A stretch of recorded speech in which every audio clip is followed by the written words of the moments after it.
Okay, in this video, we're going to learn the easiest way to start up your HTML website.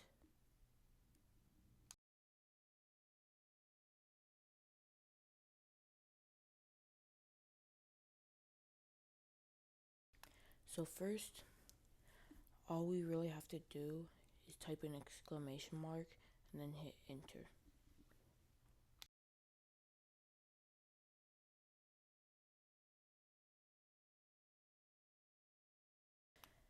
This part where it says title, and document, this is where the name of our site is going to appear.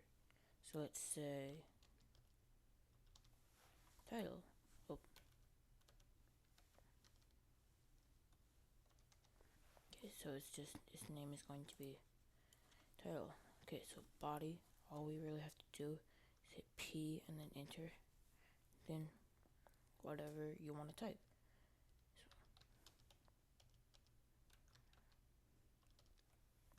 So it's just like that. It's that easy to start up your paragraph, your website, whatever it is.